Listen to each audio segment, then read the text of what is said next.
First, it is coming up to 20 minutes away from 10.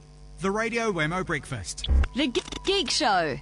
Yes, indeed, back for 2011. The Geek Show is joining us, and it's Calvin back on the job with us this morning. Good morning to you, Calvin. Good morning, Wammo. Yeah, lovely to have you back. It's been well over a half a year without the Geek Show, and it has. It's been far too long. Indeed.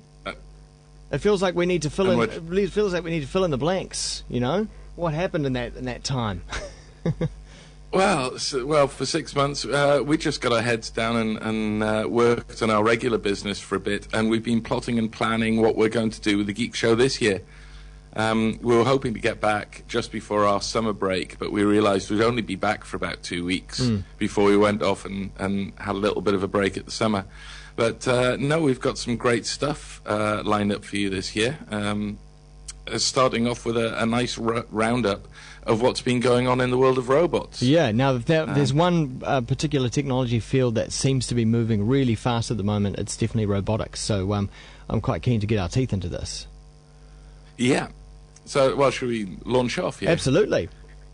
Okay. Well, basically, what I've got here is, think of what I'm about to tell you as a list of ingredients, right, of the robots that are going to be coming in the next 12 to 18 months. So what I'm going to round up are not just sort of AI-driven robots. A lot of these are telepresence robots. Really, they're just a mechanical front end for humans, not fully independent ones, because really we're being held back by advances in AI and stuff like that. But that's for a later show. So I'm going to start this off really with a roundup of some of the good robots that are out there. So, for instance, for a couple of years now, we've had this thing called the Da Vinci surgical robot, which has been, allowing surgeons to have much more precise control on tiny motions. The possibility there is now that they can operate on beating hearts by moving both the camera and the instruments alongside the beat of the heart. Amazing. So to the surgeon, it appears to be steady. And just recently, September 2010, the Eindhoven University of Technology have announced the development of a system called SOFI, which is the first surgical robot to employ force feedback. So the surgeons can really feel what they're doing with the instruments. Can this particular robot be controlled, say, over the internet, from a distance? Yes, it can. Wow. Which means you don't have to fly surgeons around. Yeah. Anywhere the best surgeon in the world is needed, they can go to where one of these machines is, which is just fantastic. So I better move on because we've got heaps to cover here. Yeah. The next thing, and this is more of an AI thing, is Google's self-driving car, which there's a bit of footage here that they just showed at a recent TED Talk. They've logged more than 225,000 self-driven kilometers on autopilot on American roads without incident so far, using laser rangefinders and video cameras to detect traffic, and using the advanced maps that Google have got of these areas to make their way from point to point. And just looking at the video of this thing's not crawling along either. It's not going really slow. It's going at a normal speed of a normal car. Yeah. It's going around some of those corners pretty quick, eh? Yeah. Crikey. A little bit scary, the thought of a car without a pilot, as it were. Yeah, that's the thing about these is, while Google is showing a completely pilotless thing, which I don't think we'll see on the roads, I think 8 to 10 years before we see those actually on the roads because of all the legal problems.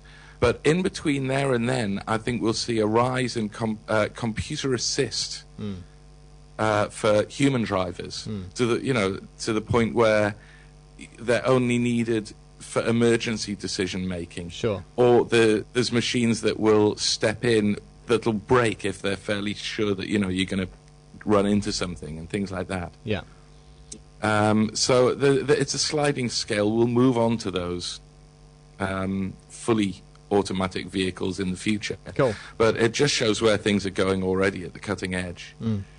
And next thing along is in Korea, they're looking into robot teachers.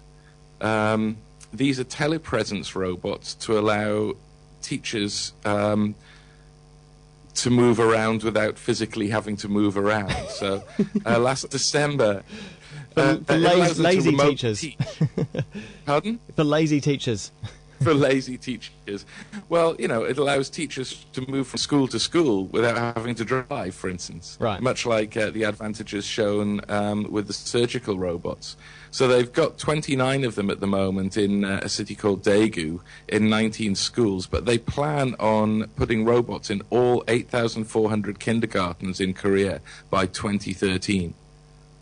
Which is quite an ambitious plan, but the Koreans have been doing a lot in the way of their ambitious plans and getting away with it. So indeed, it'll be interesting to see what happens. So next on to bad robots. The bad boys. I feel very, very strongly about this. I'm worried that most of the big advances in robotics are coming out of DARPA, like the very spooky Big Dog independent robot, which at the moment is just being used as a pack animal, but the idea, if you can quite easily imagine that with a couple of guns on it, just like the way they've now started to weaponize the robot forms that used to be used for bomb disposal and things like that. Amazing. And even iRobots. And iRobots, this thing looks like a miniaturized version of of those walking leg things on Star Wars, doesn't it? Yeah. Only far more natural. Very soon you'll see someone try and kick it over on ice and just watch its reaction. It's for those who are watching on Ustream. Wow, it's incredible. It just looks like an animal recovering balance. These things are fantastic when they move, and scary, because think about this. When the US went into Iraq in 2003, they went in with no robots. Yeah. Now they've got 12,000 of them there, from robots no bigger than your finger to robots with the wingspan of a football field. Yeah. The US military is the biggest inventor in robot soldiers, and its future combat system is budgeted to spend $240 billion over the next 20 years on robots designed to kill people. Well, one can hope that the spin-off, though, is that these robots will spin off into commercial civilian use as well. Yes, I just hope that the civilian uses grow faster than the military ones. Yeah. All right. Next up is what's happening with androids and lifelike robots, because Japan's the place for this. They're not great on the AI and sensors in comparison to the US, but for making robots that can balance and walk and dance, they're fantastic. They've got a female humanoid robot, HRP4C, which can dance, and it sings using a Yamaha vocal synth called Vocaloid. And, she's about 5'2" tall, weighs 95 pounds, including a battery. And the great thing is her software is all developed on the basis of the open robotics platforms. So that's open, and that means that, developers across the world can be using that and working on those advances. So probably coming to a New Zealand Can Dance or Japan Can Dance or a Pop Idol competition soon. Yeah, coming to Pop Idol near you. Yeah. And then there's another class. There's some distinct subclasses of androids, and we've got a couple of pictures here on the Ustream presentation, showing what are called Geminoids, which are androids made to look like their creator.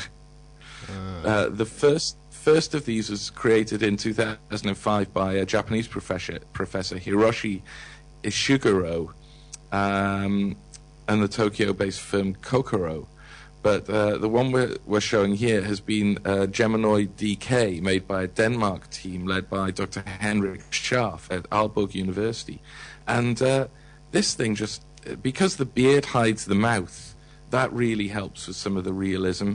and it's got a beautiful breathing cycle. This thing it really does start to, it really looks quite human. Do you not get into that that area of, was it Uncanny Valley? Is that what they call it? The Uncanny Valley, yeah. These things are deeply Uncanny Valley at the moment because they're so very, very close to human. But as can be seen now from films like Tron Legacy, the CGI of human faces is finally coming out of the Uncanny Valley. I mean, you have to look very closely to the youthful copied actor going on there. You have to look very closely to see that that's CG and not human. There's little creases around the eyes that don't happen that make me go, oh, that's not real. But I mean, I'm a facial animator. This is one of the things that I do professionally. Yeah. And I look very, very closely at these things. And I think to most people now, it's just, it's almost, you almost can't tell the difference. Yeah. Cool. All right. What about onto robot sensors? Yeah, well, this is going to lead on to what I'm going to talk about next week. But one of the reasons why we haven't seen a lot of robots around, while robots have actually been coming on in leaps and bounds, is because they don't sense their world around them very well still. So they're dangerous to have around humans. But some of the advances now, I mean, there's air muscles, pneumatic muscle-driven hands with sensors have developed copies of the human hand that can pick up eggs and gently manipulate them without breaking them. They can roll them around in their fingertips, put them down carefully. They can do anything a human hand can do. They're just not under control of robots at the moment. They're usually under the control of humans mimicking motions. But, these things will soon make it out onto robots like HRP-4C and the Geminoids that we were talking about earlier. Yeah. And the final thing I want to talk about is recent changes in machine vision, most specifically in the capability of GPUs because of gaming technology. We've got very powerful graphics technology has come about and is readily available. And it's been pretty much underused. It's just being used in games, but it can be used for an awful lot of graphical processing. If you combine that with the sudden explosion onto the market of cheap 3D cameras like the Xbox Kinect, this completely changes how machines see the world. The ability to know distance for every pixel simplifies the way computers model the world around them. And Kinects have already taken off to become one of the most hacked things in history. I've already got 2 of them. And some of the things that it lets you do used to be really hard. Blue screening, for instance, or green screening, separating someone out from the background, now is easy. You don't need a green screen. You just have to say, oh, everything where the depth is beyond 4 feet. Ignore that. So it's incredible. It really changes the way we solve a lot of our vision-based problems when we're thinking about how machines see the world. So that's completely going to change everything in the coming months. Cool. I am very much looking forward to you, I think, talking about Kinect hacks next week. Yeah, next week is all going to be Kinect hacks. Brilliant. Well, you can follow The Geek Show over at thegeekshow.com, 2 3s rather than 2 E's, and of course Calvin yourself over at twitter.com/CHELFYN. Golly gosh, what a great launch into season 4 of The Geek Show. We'll talk to you next week. Okay, see you next week, Wammo. See ya. Time now here on Kiwi is at 9:53. One here from Anna Coddington. This here is called Little Islands.